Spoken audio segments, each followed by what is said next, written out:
Alright, welcome back. It is time to finish Ninja Gaiden.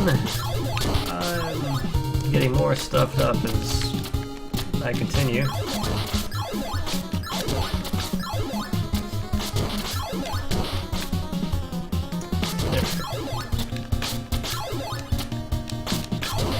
Yeah.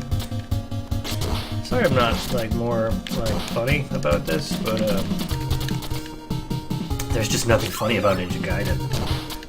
It's not true. What the fuck? Alright. But yeah, the trick with the birds, I forgot to mention that. Like the birds, the easiest way to beat those guys is pretty much just, wow, that guy did a lot more jumping than I expected him to. The trouble with the thing to do with those birds is pretty much you just wait for them to get past you and then walk the direction. Or actually, you can just walk the direction that they're flying from. So if you walk towards them as they're flying at you, most of the time, they'll just fly off the screen and you don't have to worry about them anymore.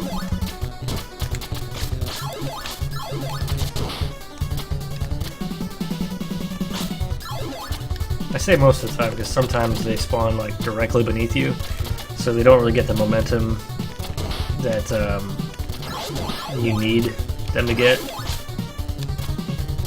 in order to fly off the screen.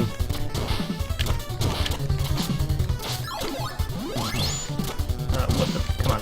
There we go.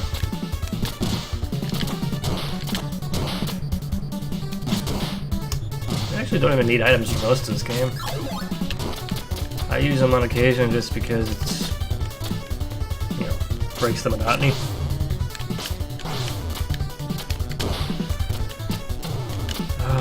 Okay. Right there. This part right here that's my least favorite part. That's my least favorite part of the entire game. In my opinion, that is about the most difficult maneuver that you have to pull off this entire game. Because you have to just magically jump.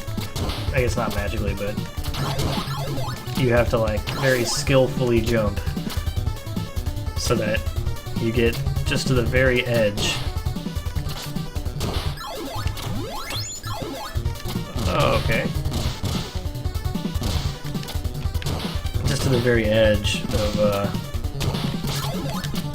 that little platform piece, and then once you get there, you can jump off to the side.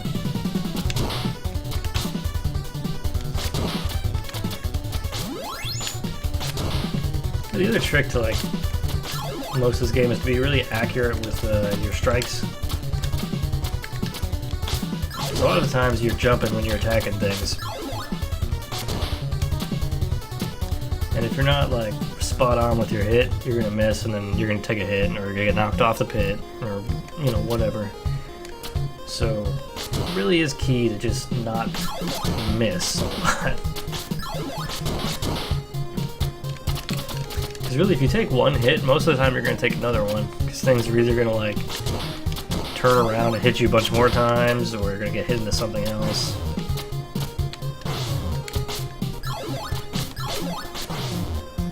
Like that.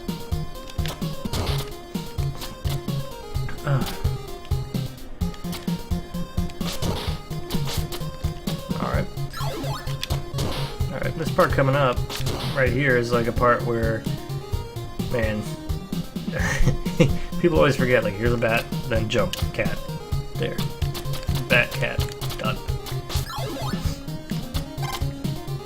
That part's really not difficult either. You don't have to kill the cat, you just jump over the bat, kill the cat.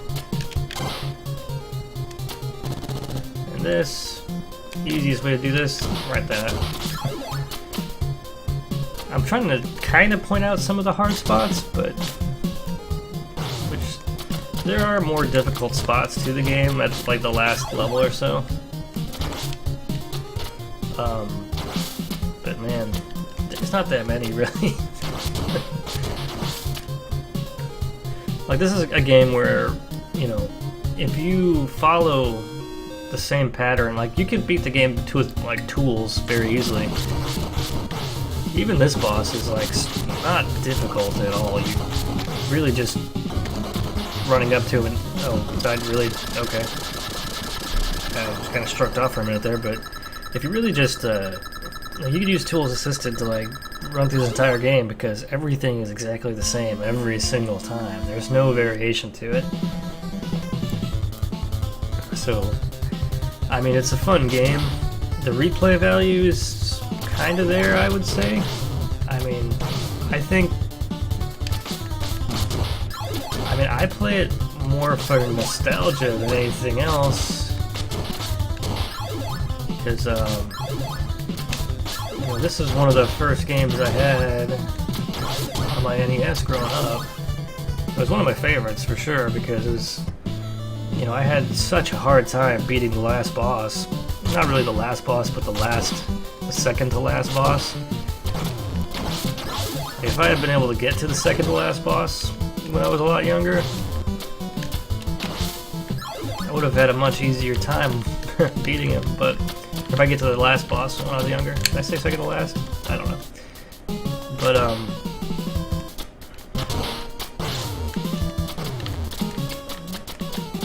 kind of falling apart here. Okay. Alright. Okay. Alright then. Okay. Yep.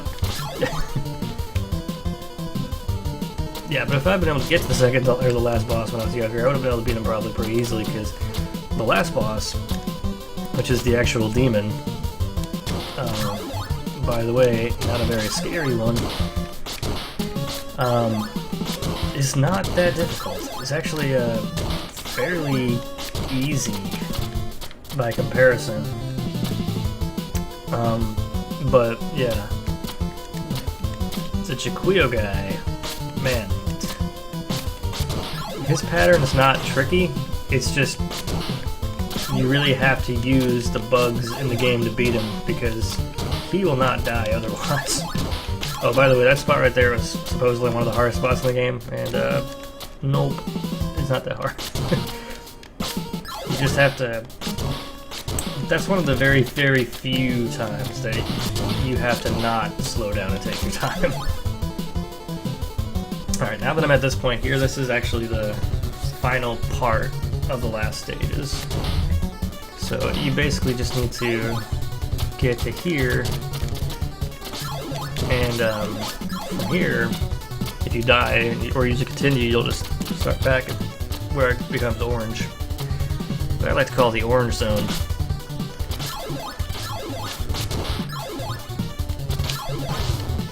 Yep, dead. Huh. Okay. I was really just kind of waiting for that to happen. And that's one of those examples of being accurate with your attacks. Because if you're not accurate, you'll hit something and get knocked off. Just about every time.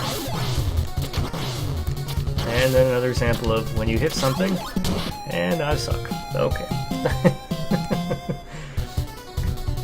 Alright.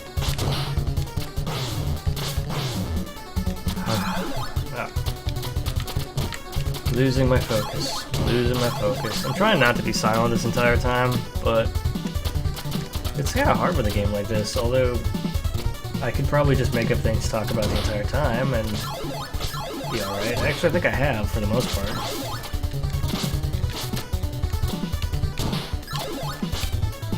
You just go off the screen and go away, thank you. Okay. Anyway. The great thing about that Whirlwind Star is that you can pretty much keep it going for, like, almost ever. You know, there's really not a lot of those time-stopping items throughout the game.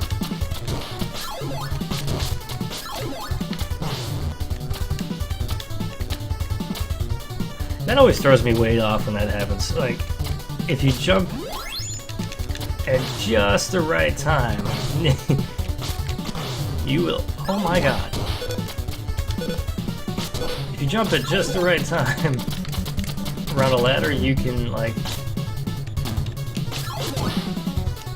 You can, Okay, alright. You can actually jump up the ladder and, like, confuse the shit out of yourself. Anyway, for this boss, you want to have, all the, like the fire, you want to have the fire skill, and it's not really hard, because you just need to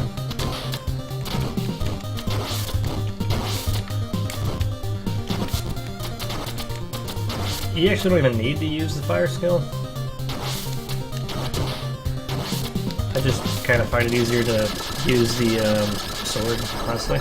But the boss, you might as well use your skills anyway, because the boss, the next boss, you're not going to have any of your power for your skill. So you really just need to use it all up or not care about it. Anyways, this is the part where I was talking about being patient. You have to really just time your hits on this, like really well. And also you have to just dodge these fireballs.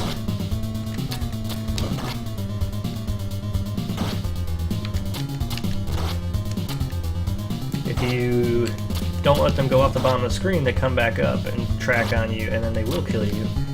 So you want to stay towards the bottom if you're not gonna make a strike.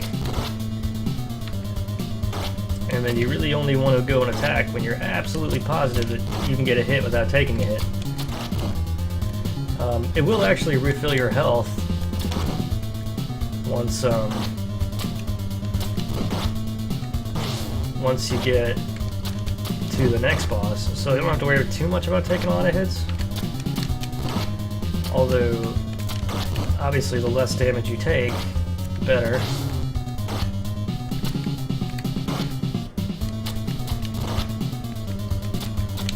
Oh, really? And, oh yeah, hitting him himself will do a lot more damage than just taking a fireball hit, so that's kind of useful information, not really. This boss, you will take at least one hit. And you really, really want to avoid getting hit by these blood things, because they take like 3 hits off you.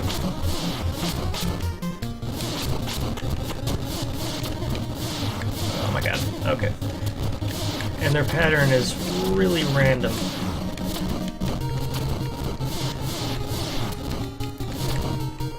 Like, it's a really erratic pattern, so you just have to, like, time it perfectly, but that's basically it. And that took me all about 22 minutes, maybe 24, something like that. But, that's with deaths and screwing around. But, that's basically it. So, that's pretty much how to beat Ninja Gaiden. Not a super difficult game, I have to say. I don't know if there's something else you guys want me to beat. I can beat it, because it's not... I can beat pretty much any game out there. Yeah, so thanks for watching. Remember, if you take your vitamins and follow your dreams, you can be just like me. I don't know what the fuck I'm talking about. Later.